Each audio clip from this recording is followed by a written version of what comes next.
The Galactic Confederation had spent centuries mapping and cataloging the known galaxy, maintaining a tight grip on what they considered their territories, ensuring that no threats could arise unnoticed. Commander Vexto, a seasoned officer with over 200 cycles of service under his belt, had grown accustomed to the predictable rhythms of Confederation operations. Alerts came and went, usually false alarms or minor issues easily resolved.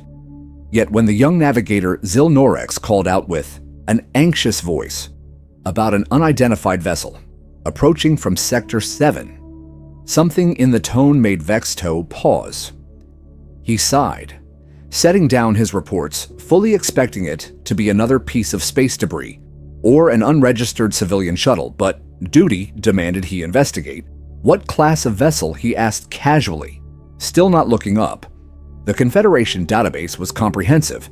Any legitimate ship should be immediately recognizable. That is the problem, sir. The navigator stammered. It matches no known. Configuration, no registry, no signature. This got Vexto's full attention. He rose and crossed to the central command station, his tentacled mouth tightening slightly as he ordered the main viewer to zoom in. What he saw wiped all thoughts of routine from his mind. The ship was small, compared to Confederation cruisers, barely a quarter their size, but its design radiated a sense of purpose and menace. Its hull was dark, almost black, with angular surfaces that absorbed rather than reflected scanning. Beams, strange protrusions jutted along its sides, suggesting heavy reinforcement or perhaps even stealth adaptations.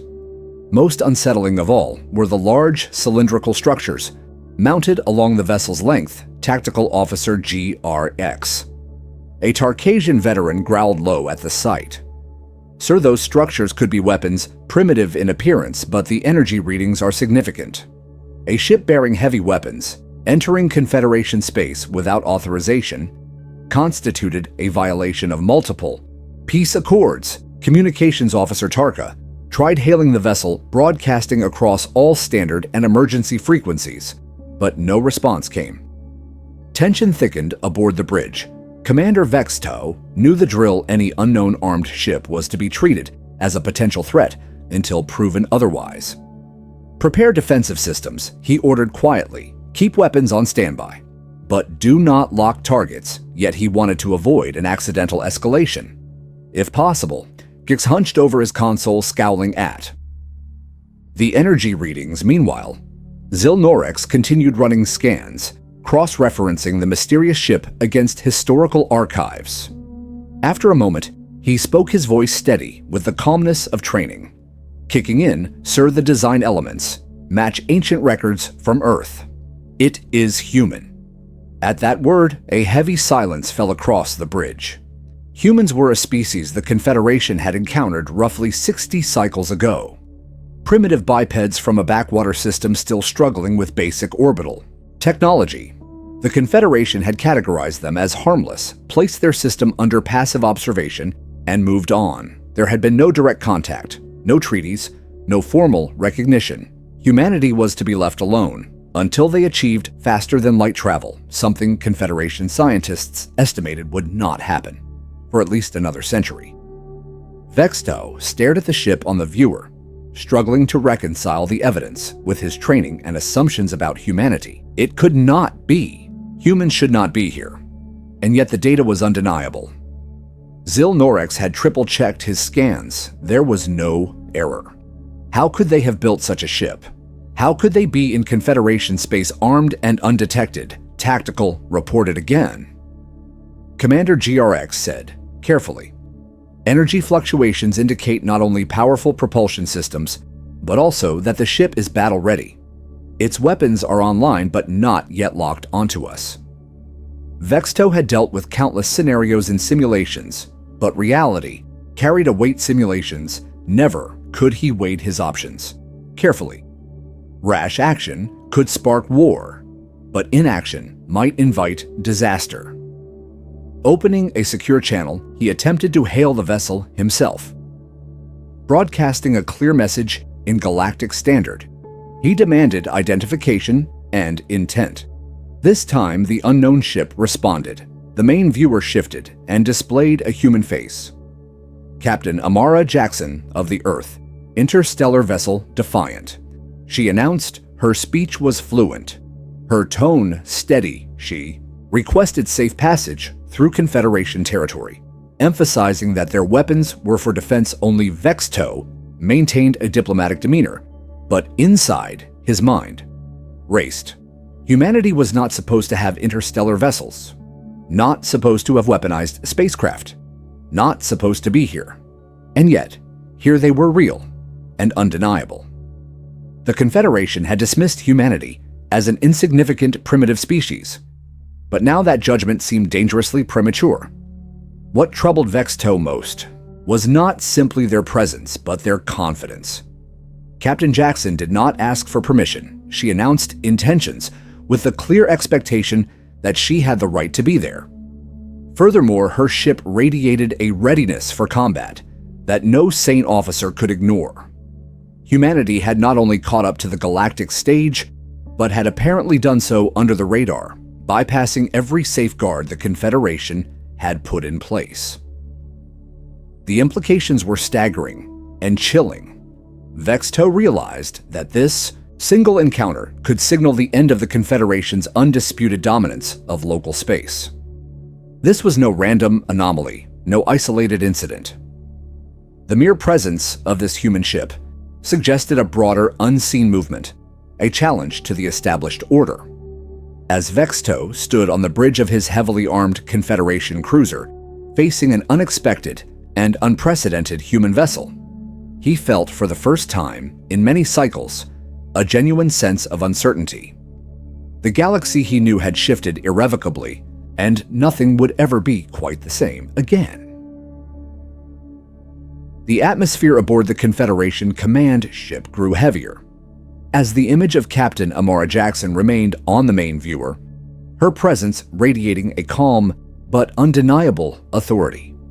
Commander Vexto steadied himself, aware that the next few moments could set the tone for whatever relationship might form between the Confederation and humanity. Captain Jackson's face appeared youthful by Quatraxian standards, yet her expression carried the weight of someone who had prepared for this encounter for a very long time. She introduced herself again, speaking flawless galactic standard, her words measured and deliberate. This is Captain Amara Jackson of the Earth interstellar vessel Defiant. We request safe passage through your territory. Vexto chose his response carefully, knowing that even a slight misstep could ignite tensions. Captain Jackson, he said formally, your presence here is unauthorized. Humans have not been granted interstellar travel privileges, and your ship is armed, which violates multiple Confederation statutes. Jackson listened without interruption, and when Vexto finished, she smiled, an expression that Confederation cultural studies warned could indicate friendliness or concealed aggression. It was impossible to know which applied here. With all due respect, Commander Jackson replied, we did not ask for your permission to explore space. As for the weapons, she shrugged, an unsettling human gesture that seemed to minimize the seriousness of her statement. We have found it better to be prepared than sorry. Vexto heard Tactical Officer GRX growl low under his breath at the casual admission of armament. The tension on the bridge thickened. Communications Officer Tarka reported quietly that the human ship's weapon systems had gone active, not yet targeting them, but fully powered up. This was no accidental escalation. The humans were sending a message loud and clear.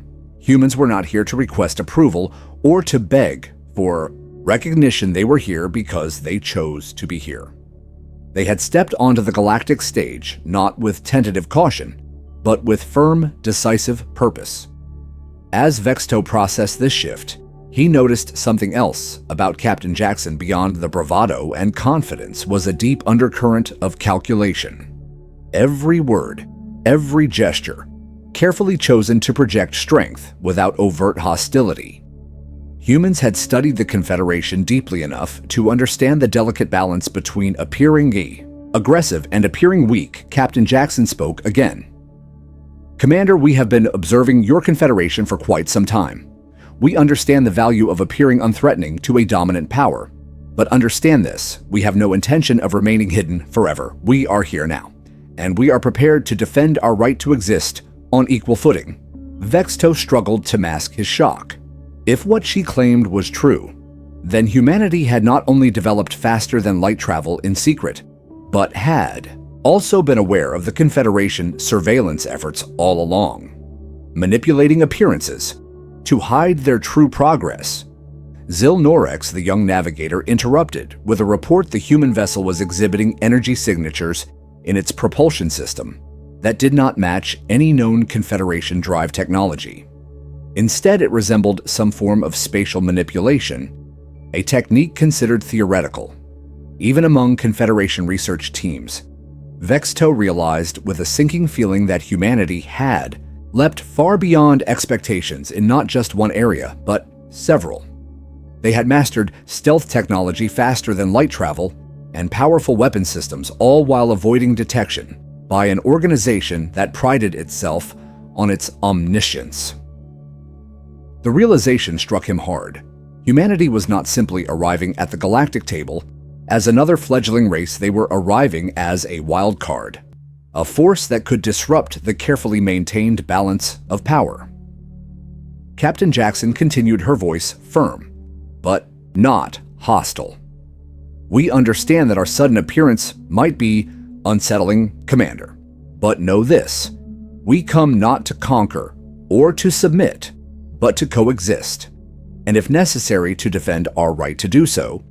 Vexto exchanged glances with his senior officers, reading the mixture of alarmed suspicion and reluctant respect in their postures.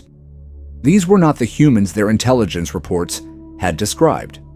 These were not the primitive skywatchers struggling with chemical rockets and orbital stations decades ago.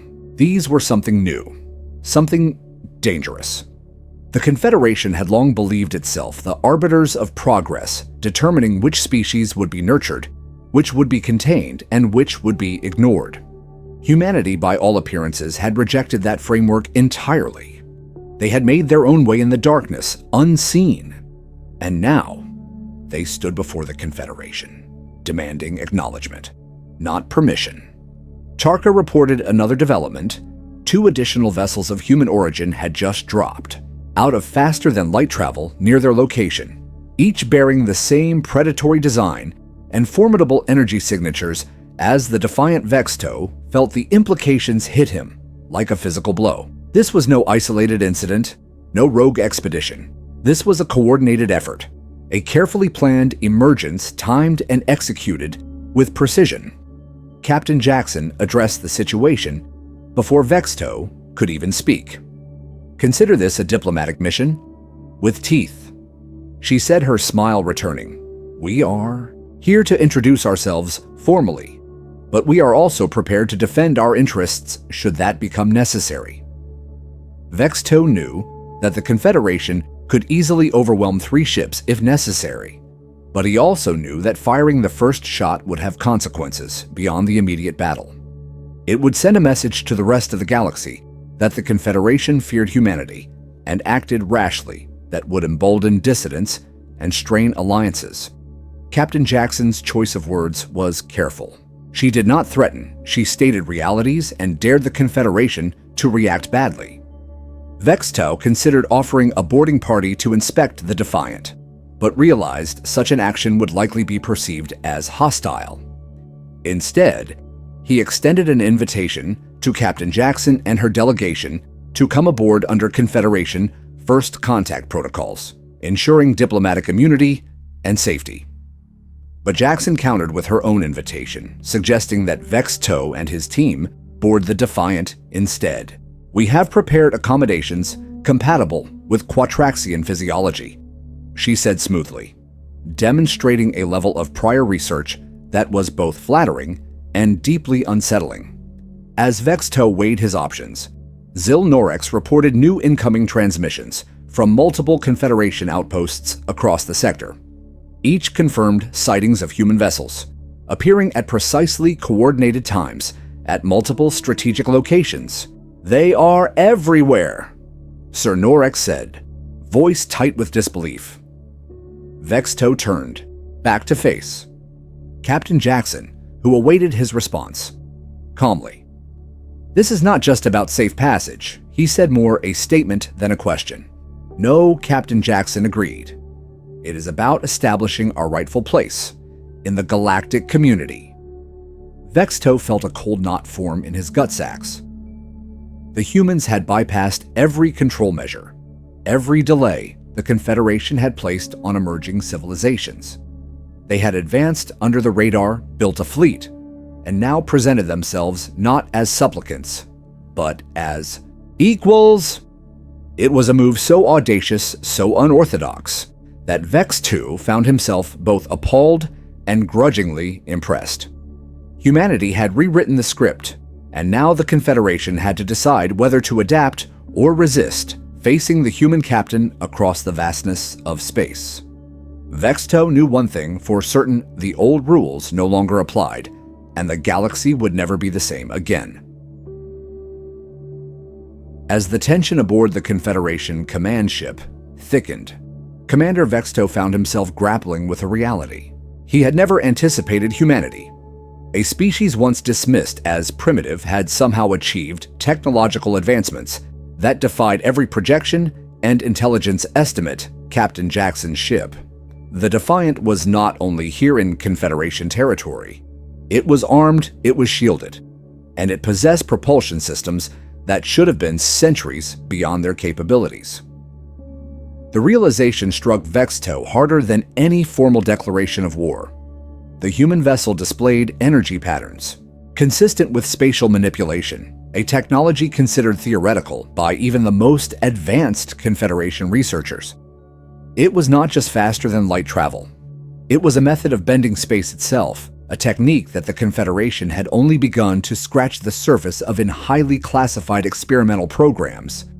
To see it fully operational and integrated into a combat-ready vessel sent a ripple of fear through every officer on the bridge. The tactical officer, GRX, reported that the Defiant's weapons systems were unlike anything the Confederation had ever encountered, while the hull of the ship was laced with exotic materials designed to absorb or deflect sensor scans and weapon signatures.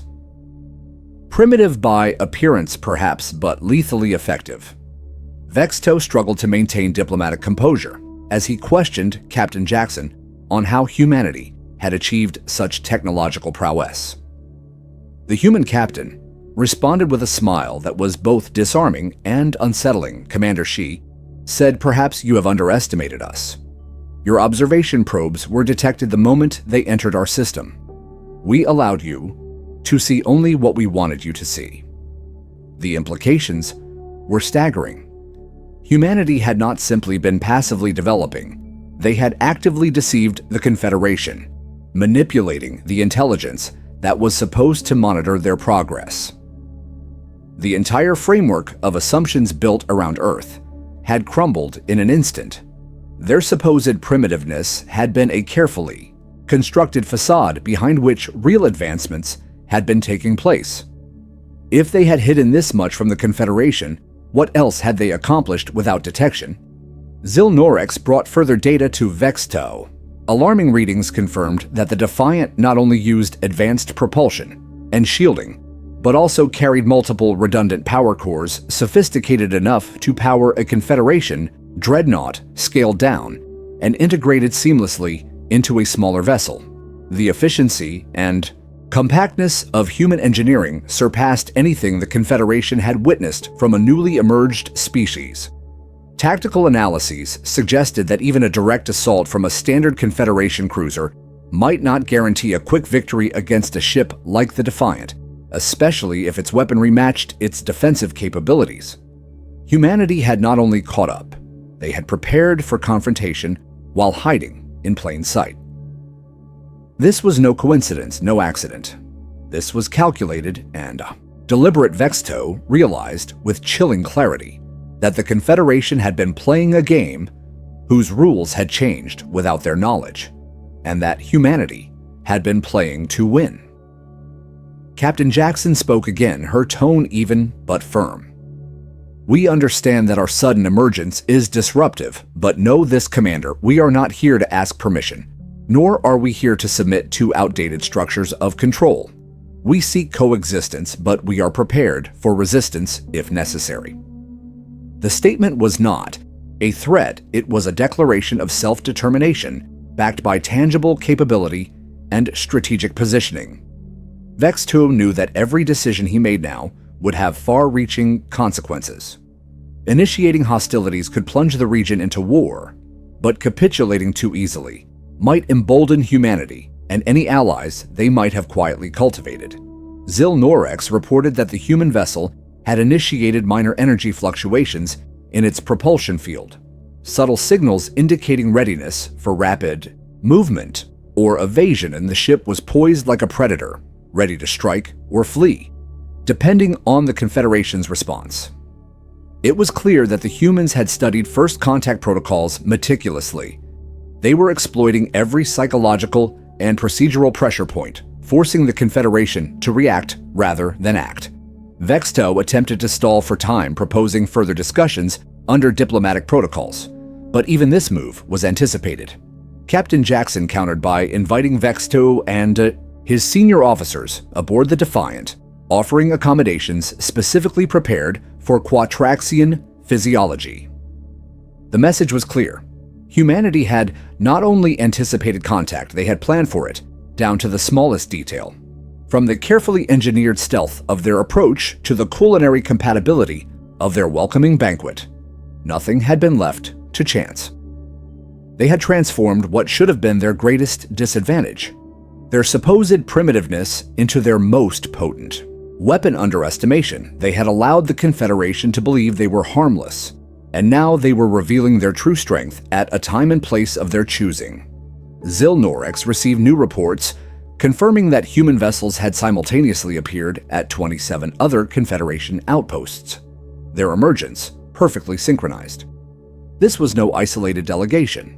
This was a coordinated sector-wide operation.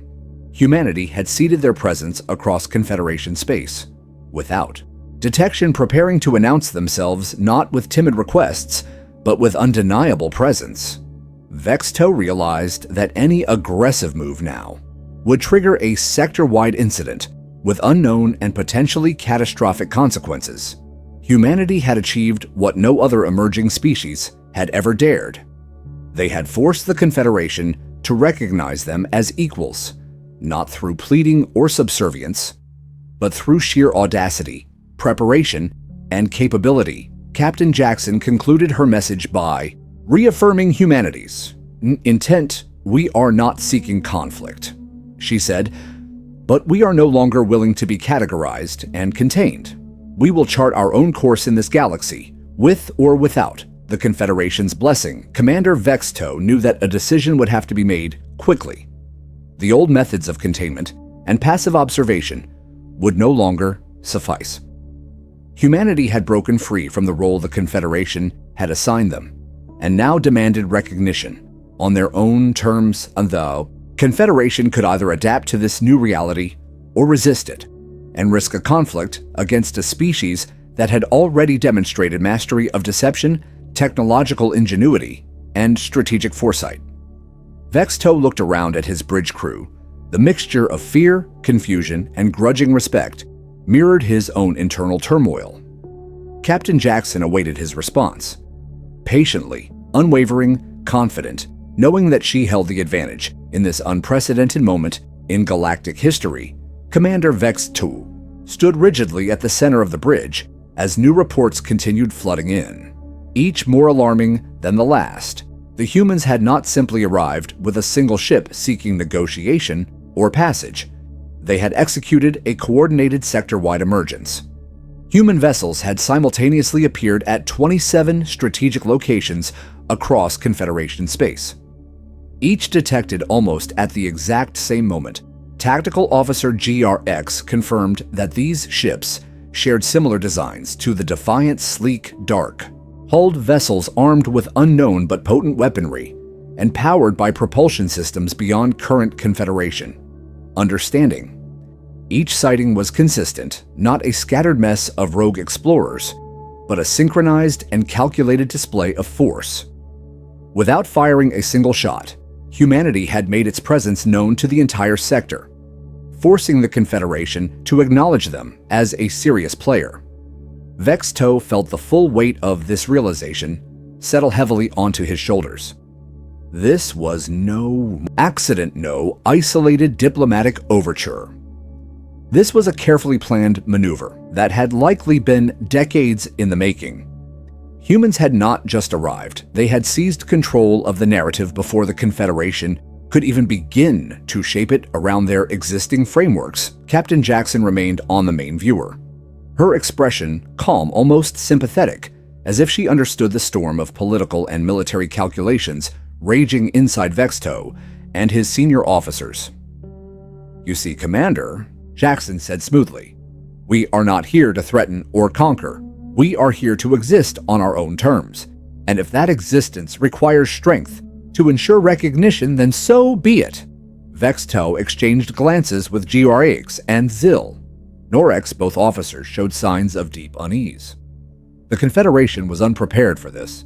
Humanity had bypassed every safeguard, outmaneuvered every surveillance effort, and now sat poised across critical junctures of Confederation territory. For centuries, the Confederation had operated under the assumption that emerging species would either be too primitive to pose a threat or would follow predictable patterns of technological and social development. Humanity had shattered that assumption with ruthless efficiency. Zil Norex reported that human ships were communicating with each other over secure tight beam channels, resistant to standard Confederation decryption efforts, indicating a level of operational discipline and information security rarely seen outside of top-tier military operations. There were no signs of panic, confusion, or disorganization among the human forces. Each ship maintained a strategic position, implying they were ready to react to any move the Confederation might make, whether diplomatic or hostile. Captain Jackson continued her address, explaining that humanity's decision to reveal themselves now was not arbitrary. They had chosen this moment because they had prepared for it, because they believed themselves capable of defending their place in the galactic order. Vexto listened carefully, noting that Jackson avoided any overt threats, instead framing humanity's actions as a natural progression of their growth and maturity as a species. Still, the underlying message was clear. Humanity would not be pushed aside, contained, or ignored. Any attempt to do so would be met with resistance calibrated not for provocation, but for survival. It was a diplomatic tone crafted with surgical precision, offering the Confederation a path to peaceful coexistence, while making the cost of aggression unmistakably clear. GRX muttered under his breath that this had all the hallmarks of a military operation, not a diplomatic mission, and Vexto had to agree. This was first contact, engineered with the strategic insight of a veteran admiral, not the naive optimism of a newly spacefaring race. The humans had studied the Confederation long enough to understand how to force a response on their own terms, not through pleading for inclusion, but by demonstrating irrefutable strength and competence. Every tactical report, every sensor reading confirmed the same chilling truth. Humanity had achieved sector-wide presence without triggering the Confederation's early warning systems, a feat that should have been impossible, given the layers of surveillance and detection grids in place.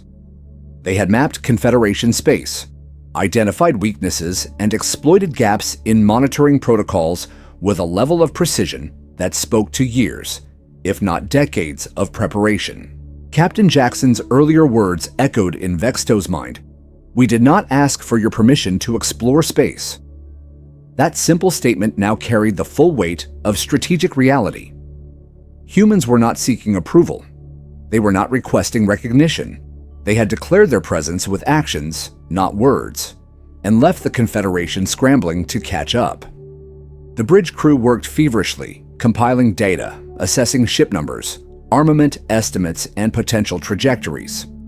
Every scenario painted a grim picture. If the Confederation attempted to forcibly eject the humans, it would almost certainly result in widespread conflict across multiple sectors. Even if the Confederation could eventually bring its superior numbers to bear the cost in ships, lives and political stability would be catastrophic. Allies would question the Confederation's competence. Rivals would see opportunity. Dissident factions would be emboldened. Captain Jackson offered a different path, one of negotiation and integration, but it would require the Confederation to abandon long-held doctrines about superiority and control. Axtell understood the magnitude of the choice before him. Accept humanity as an emerging equal or risk plunging the region into chaos. The decision was not just about the Defiant or the 27 ships reported so far. It was about the future shape of the galaxy, about whether the Confederation could adapt to a new reality it had not created, but now had to confront. Captain Jackson's voice softened slightly as she sensed the weight of Vexto's deliberations. "Commander," she said quietly, "we do not seek to destabilize your Confederation. We seek only to carve out a place for ourselves in the stars, a place earned not through conquest, but through determination, preparation, and resilience. We have come too far to accept anything less than respect." Vexto felt the honesty in her words, and yet he could not dismiss the undercurrent of strength that ran through her entire demeanor. Humans were adaptable, determined, and dangerously unpredictable qualities that made them both ideal allies and formidable adversaries. The tactical officer reported an additional development. Human ships had established low-orbit positions near several minor Confederation outposts, but had made no aggressive moves, suggesting that humanity was signaling capability without immediate intent to escalate. Vexto absorbed all of this data, all of these signals, and came to a grim but unavoidable conclusion. The Confederation could not force humanity back into obscurity. The only viable path was engagement, negotiation, and careful integration. Anything else would risk open war with a species that had already proven its ability to think outside established parameters and turn disadvantages into overwhelming advantages. As he prepared to respond, Vexto realized that this was not merely a diplomatic exchange. It was the beginning of a new chapter. In galactic history, humanity had arrived not as supplicants, but as sovereign actors determined to claim their place among the stars, whether the Confederation welcomed them or not. As the magnitude of humanity's emergence became fully apparent, Commander Vexto and his officers realized that the humans had achieved something far more dangerous than simple technological advancement. They had achieved strategic deception of the highest order. For decades, the Confederation had relied on its advanced surveillance systems to monitor primitive species, observing them from a distance, assuming that their technological progress could be accurately tracked and projected. Humanity had turned that assumption into a fatal flaw. Captain Jackson had explained it plainly, yet devastatingly, when she said that the humans had detected Confederation probes from the very beginning and had fed them only the information they wanted them to see. It was a revelation that shook the very foundations of Confederation intelligence protocols. Every probe sent to Earth, every observation, recorded every analysis based on those observations, had been carefully manipulated by the humans, creating a grand illusion of stagnation and backwardness, while real progress took place in hidden facilities far beyond the reach of Confederation eyes. Zil Norex confirmed that several human ships exhibited design elements and technologies that bore the unmistakable signatures of Confederation influence, albeit heavily modified and adapted. This led to the only logical conclusion: humanity had not merely developed their own, faster-than-light drives, shields, and weapons. Independently, they had appropriated Confederation technology and improved upon it. Captain Jackson's candid admission reinforced this. "We learned from you," she had said without a hint of shame or apology. "You left your toys too close to curious hands, and we made good use of them." Vexto knew that the Confederation had lost more than a few research vessels near Sol over the past 60 cycles, but those incidents had been categorized as accidents or technical malfunctions. Now it seemed far more likely that humanity had been responsible capturing those ships or salvaging wreckage and reverse engineering. The technology contained within Tactical Officer GRX compiled a report estimating the technological gaps between standard Confederation systems and the new human designs. The findings were sobering. Human propulsion systems were not only faster, but more energy efficient. Their shield generators operated on principles that seemed to harmonize rather than resist external energy fields, resulting in better energy distribution and longer operational endurance. Their weapon systems, while based on ballistic principles, considered archaic by Confederation standards, had been enhanced with kinetic acceleration fields and micro-singularity warheads, capable of breaching standard shielding with alarming efficiency. Perhaps most disturbing was the discovery that human cybersecurity systems were resistant to standard Confederation intrusion algorithms, suggesting that humanity had not only studied physical technologies, but had developed countermeasures against Confederation digital warfare as well. Humanity had effectively built an entire interstellar force structure in the shadows, quietly outpacing expectations and preparing for the day when they would reveal themselves on their own terms. They had turned Confederation complacency into their greatest advantage.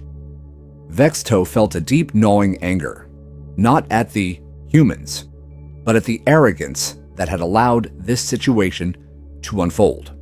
The Confederation had assumed that its superiority was permanent, that primitive species would follow predictable paths, that surveillance would ensure control. Humanity had proven otherwise with brutal clarity. Captain Jackson spoke again with measured confidence. "Commander, we respect the Confederation's accomplishments and its role in maintaining galactic order, but we will not submit to a system that judged us unworthy before we even had the chance to stand. Humanity seeks partnership, not patronage." Vexto recognized the political mastery behind her words.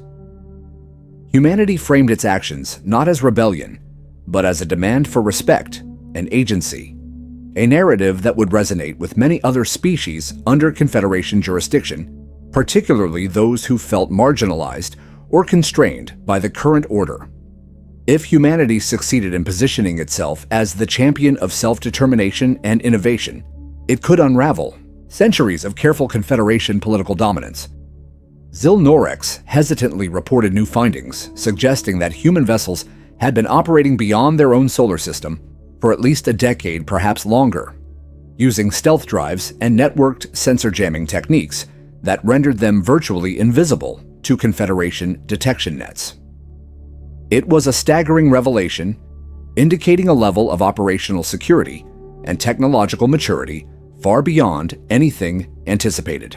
GRX added that preliminary assessments indicated humanity had constructed at least 4 different classes of vessels, ranging from light scouts to heavy cruisers, each optimized for specific mission profiles and equipped with redundant life support systems, modular weapon platforms, and advanced repair drones. Humanity had not just built ships. They had built an interstellar military infrastructure capable of sustained operations in hostile environments. Everything pointed to long-term planning, meticulous execution, and a ruthless focus on achieving strategic objectives with minimal exposure. Captain Jackson confirmed as much when she stated bluntly, "Commander, we have been preparing for this moment for a very long time. We knew that the day would come when we would have to stand before the galaxy and be judged not by our past limitations, but by our current capabilities." Vexto could find no flaw in her logic. Humanity had not broken any Confederation laws. They had never agreed to them in the first place. The Confederation's mandate to monitor and contain primitive species was a self-assigned authority, one that humanity now openly challenged. The Confederation faced a critical decision: accept humanity's self-asserted status as an equal player, or attempt to suppress it, and risk igniting a conflict with a species that had already demonstrated its capacity for strategic surprise and technological innovation. Commander Vexto realized that humanity's success was not merely a triumph of technology, but a triumph of mindset. They had refused to accept the roles assigned to them by an outside power. They had questioned the assumptions placed upon them. They had taken risks, embraced uncertainty, and turned adversity into opportunity. Humanity had embodied the very qualities that once made the Confederation great before it ossified into complacency and bureaucracy. Now the Confederation faced a mirror, held up by a species it had dismissed, one reflecting both its failures and its potential future. As Vexto stood there absorbing the enormity of what humanity had accomplished, he knew that the galaxy had shifted in ways that could never be undone. The age of passive observation and quiet superiority was over. Humanity had stepped onto the galactic stage not with a whisper, but with a thunderclap, and the Confederation would either have to evolve or be left behind. Commander Vexto felt the weight of the situation pressing down harder with every passing moment. The humans had not only arrived in Confederation space, armed and prepared, but they had come with clear demands and an ultimatum that could not be ignored. Captain Jackson had laid it out with disarming simplicity. Humanity sought recognition as equals access to Confederation trade networks, the right to establish colonies within a reasonable distance of their home system, and most astonishingly, a seat on the High Council itself. The proposal was unprecedented. Bordering on audacious, no species had ever been granted such privileges, without first spending centuries proving loyalty, stability, and technological maturity within the Confederation's rigid framework. Even species with far greater population numbers and territorial holdings had been made to wait. Humanity bypassed all those expectations with a simple yet undeniable strategy. They had created a situation where their exclusion would be far riskier than their inclusion. Refusing humanity now would almost certainly fracture the Confederation's carefully maintained image of fairness and order. Allies would question whether the Confederation truly upheld its principles or simply maintained power through selective recognition. Captain Jackson seemed fully aware of this political leverage and wielded it with the precision of a veteran diplomat. Yet she delivered her demands without overt arrogance or threats, instead, framing them as the logical next step for a species that had demonstrated its readiness to stand among the stars. Commander Vexto listened carefully, weighing every word, every nuance. Tactical Officer GRX predictably objected, growling that granting humanity such privileges would set a dangerous precedent and encourage other emerging civilizations to make similar demands. Yet even GRX could not argue against the reality that humanity had already fundamentally altered the balance of power. Simply by appearing simultaneously across dozens of sectors, they had proven that their reach was not limited to a single isolated ship or a reckless expedition. They had built an interstellar infrastructure alliances and operational strategies that rivaled those of established galactic powers. Worse yet, humanity had not acted alone. Intelligence reports confirmed what Vexto feared most. Humanity had forged alliances with dissident factions long opposed to Confederation control.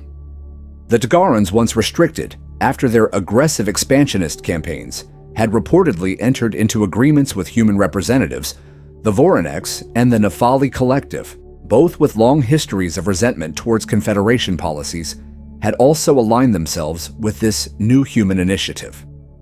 In real time, Vexto watched as holographic projections displayed mixed human and alien fleets operating together, patrolling sectors long thought secure. This was not merely an emergence, it was a quiet revolution unfolding across the stars. Jackson did not deny these alliances. When pressed, she answered with unflinching honesty. The Confederation has chosen to manage, rather than empower its member species. Commander, she said calmly. Humanity believes that strength comes from cooperation among equals, not hierarchy. Enforced by tradition, if we must find friends among those you marginalized, so be it. The bluntness of her words stunned the bridge crew. Silence fell heavy as everyone aboard the Confederation command ship realized that humanity had already rewritten the rules of engagement. They were no longer merely asserting their presence. They were offering an alternative vision of galactic society, one based on mutual respect, innovation, and shared strength rather than top-down control. Vextau knew that this message would resonate far beyond the immediate negotiations. Species chafing under Confederation restrictions, species yearning for more autonomy and influence would see in humanity a beacon of possibility. The Confederation faced not just a political challenge, but an ideological one. GRX leaned close and whispered bitterly, "This is a setup, Commander. They are laying the groundwork for a broader rebellion. If we concede now, we invite chaos." Vexto considered his tactical officer's words carefully, but he also understood the broader game being played. Humanity had forced the Confederation into a no-win scenario. Deny their demands and risk war alongside a collapse of internal cohesion. Accept their demands and concede that the old order was no longer absolute. Humanity had presented themselves as too capable to suppress, too widespread to isolate, and too determined to ignore. Captain Jackson observed Vexto's internal struggle and spoke again, her tone patient. "We do not seek to break the Confederation, Commander. We seek to strengthen it through evolution, not stagnation. We are not enemies unless you choose to make us so." Vextau appreciated the calculated restraint. Behind her offer, humanity was extending a hand, but it was a hand backed by fleets, alliances, and a readiness for conflict. If diplomacy failed, Zil-Norex updated the bridge with the latest intelligence estimates. Human fleet strength was now assessed to number in the hundreds, with dozens more ships under construction. Using reverse-engineered Confederation technology and innovations of their own medical science defensive systems, propulsion methods all indicated a civilization advancing at a breathtaking pace. If the Confederation engaged in open conflict, it might win through sheer numbers eventually, but at an unimaginable cost in lives, ships, and political capital. The resulting fractures might take centuries to heal, if they ever healed at all. Captain Jackson's offer was not just pragmatic, it was a masterstroke of strategic timing. Humanity had appeared precisely when the Confederation was least able to absorb such a disruptive shock after decades of complacency and internal political wrangling. Vexto saw clearly now this was no accident. Humanity had been studying the Confederation for 60 years, gathering intelligence, analyzing weaknesses, and preparing to exploit them with maximum effect. Now they had made their move and the Confederation was caught flat-footed. GRX suggested quietly that perhaps a limited strike might break the humans will quickly and decisively. But even as he spoke the words, he seemed to doubt them himself. A few surgical victories would not erase the ideological and political movement humanity had already ignited across the galaxy. Captain Jackson folded her arms and waited without further argument, knowing she had already said everything necessary. The choice now rested entirely with Vexto and the Confederation. Leadership, would they cling to an outdated model of dominance and risk shattering the very fabric of their civilization, or would they adapt, recognize humanity as a new force in the galaxy, and attempt to guide this unpredictable but undeniably capable species into the fold? As Vexto gazed at the human captain and the holographic displays showing human allied fleets gathering across Confederation space, he knew there was no longer any easy path forward. Humanity had changed the rules of the game forever, and the Confederation would either learn to play by those new rules or risk becoming irrelevant in a galaxy that no longer bowed to tradition, but to strength, adaptability, and vision. Commander Vexto remained silent for a long moment, studying Captain Jackson through the holographic viewer and weighing the gravity of the situation unfolding before him.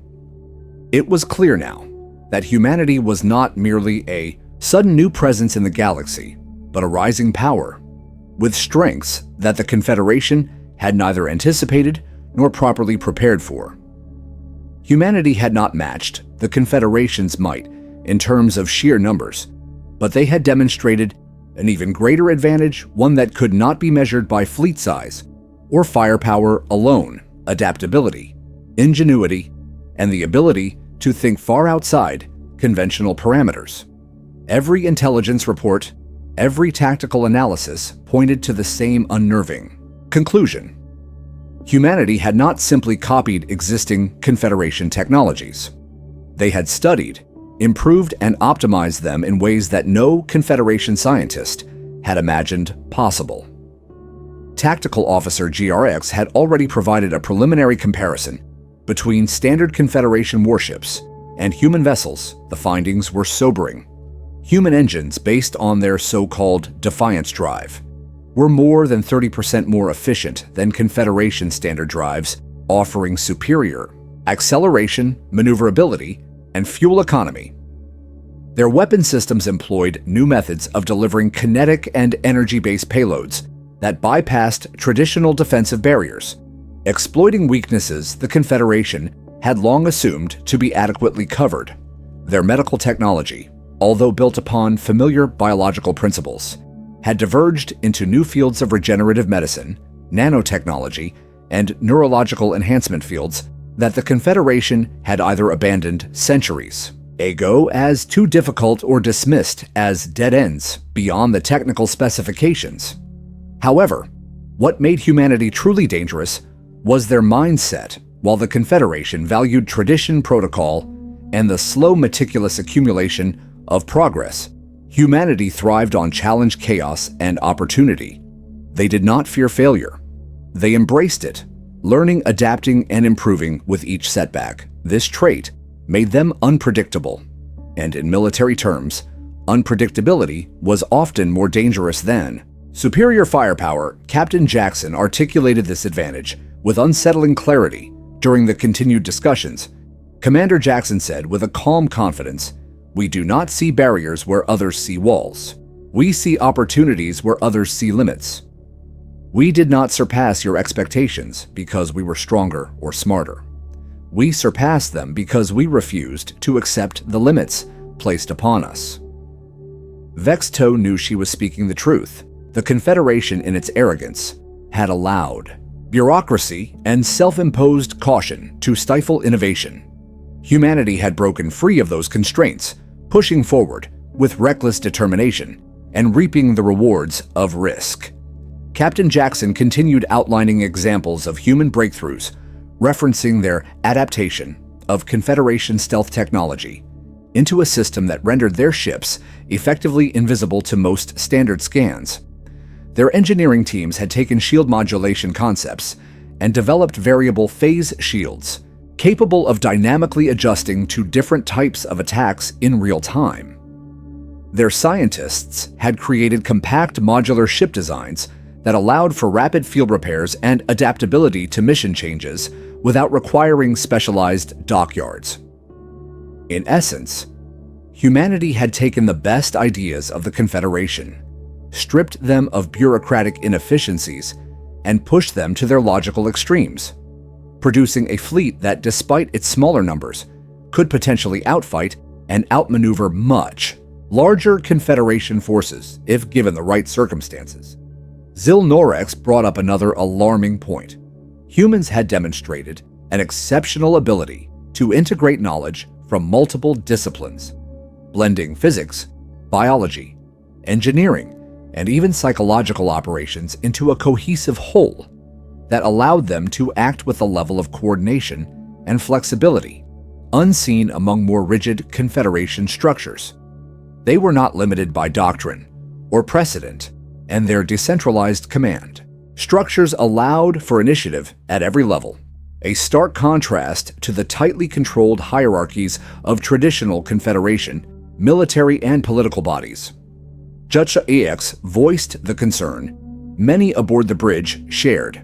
If the humans were allowed to continue unchecked, they would not merely join the galactic community, they would redefine it on their own terms. Vexto considered that, carefully, humanity did not seek conquest. At least not openly, but they sought influence, and their influence would reshape alliances, economic networks, and political hierarchies. Whether the Confederation liked it or not, their strength did not rest solely in their weapons or ships. It rested in their ability to turn every advantage to its maximum potential, and to do so faster than anyone else. Captain Jackson made this clear. With her final argument, "Commander," she said, "we have studied not only your technologies, but your history. We have seen how empires rise and fall, how stagnation leads to decline, and how those unwilling to adapt are inevitably left behind.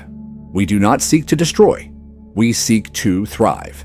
And in thriving, we will change the galaxy itself, for better or for worse, depending on how we are received."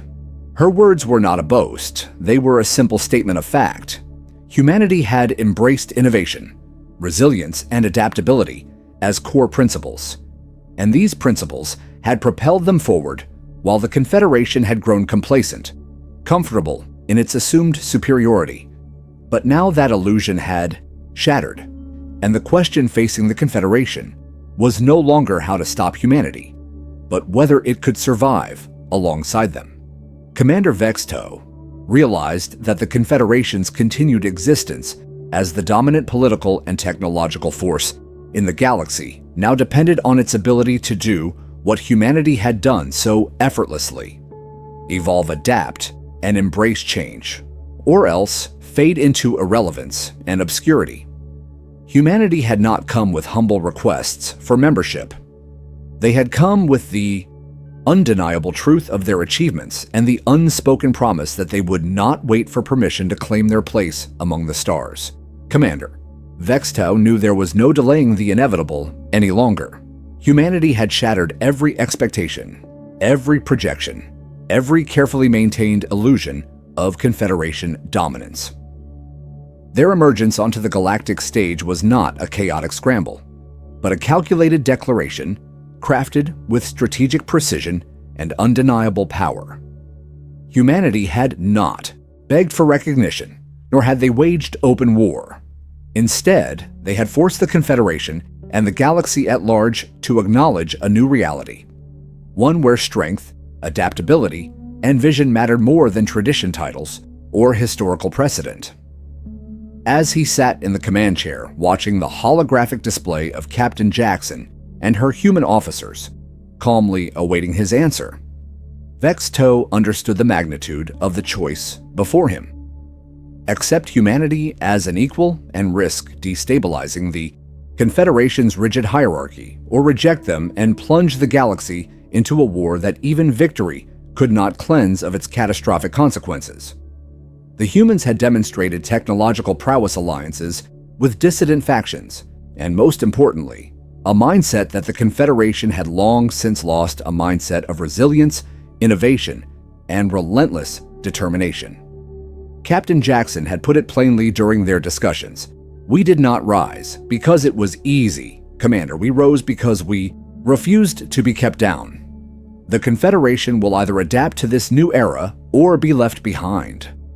Vexto recognized the echoes of galactic history. In her words, empires and civilizations had risen and fallen across countless worlds, not because of their strength or wealth, but because of their ability or inability to change when the world around them changed. Now the Confederation stood at that same precipice. He turned to his senior officers, his gaze sweeping over Tactical Officer GRX Communications, Officer Tarka, Navigator Zilnorex, and Xenobiologist Dr. Lani Farah, seeing in their tense postures the reflection of his own internal battle. There were no perfect options, only the choice between evolution or erosion. Vexto made his decision deliberately, weighing every word for maximum clarity and strategic balance. He reopened the channel to Captain Jackson, speaking in a voice that carried across the bridge and into the annals of history. "Captain Jackson, on behalf of the Confederation's Third Fleet, I will recommend to the High Council the provisional acceptance of humanity as an associate member with full rights to trade negotiation and territorial expansion, subject to future review and adjustment. The matter of High Council representation will require extensive deliberation, but your status as a recognized interstellar civilization is no longer in dispute. Jackson nodded slowly, her expression composed, but Vexto could see the glimmer of victory in her eyes. Not a triumph born of conquest, but of validation, earned through perseverance and grit. "Excellent, Commander," she replied. "We are patient. We understand that change comes gradually. But we are here now, and we will continue to build the future together or apart." Vexto could only nod in grim acknowledgement. The galaxy had indeed become a far more complex and volatile place, but perhaps also a place full of new potential. The bridge crew set to work preparing the official communications to the High Council, documenting every aspect of this unprecedented first contact encounter. Commander Vexto sat back, briefly closing his eyes as the full weight of what had transpired settled on him. He knew that many within the Confederation leadership would resist this change, would cling to the illusion of control, but the truth was plain for anyone willing to see. Humanity had arrived, they were armed, prepared, and absolutely determined, and no amount of bureaucratic denial would undo that reality. Vexto thought about the Confederation's long history, its proud traditions, its magnificent achievements, but also its growing stagnation and inflexibility. He realized that perhaps humanity's emergence was not a disaster, but a necessary catalyst for renewal and growth. The Confederation had grown too comfortable, too insulated from the harsh demands of survival and innovation that had once driven its rise to power. Now faced with a species that embodied those very qualities, it had a rare opportunity to remember what had once made it great.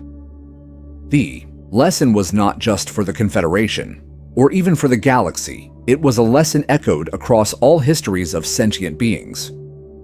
When power becomes an excuse for complacency, when tradition becomes a barrier to progress, decline is inevitable. Only those who embrace change, who see opportunity in disruption, who understand that true strength lies in adaptability, will survive and thrive. Humanity had shown that spirit boldly, and now the Confederation would have to rediscover it within itself or risk fading into irrelevance. As Vexto gazed out at the stars scattered across the blackness of space, he no longer saw a static map of controlled territories and stable power. He saw a living, dynamic galaxy full of challenges, uncertainties, and new possibilities. The arrival of humanity was not the end of an era. It was the beginning of a new one that would demand more courage, imagination, and resilience than ever before. And perhaps in the end, that was not a threat, but a gift, an invitation to rise. Again, not through dominance, but through the strength of transformation. In the cold silence of space under the watchful light of distant suns, Commander Vexto found a small quiet hope that the Confederation could meet this challenge not with fear, but with vision for the future, belonged not to those who claimed it by right, but to those bold enough to seize it.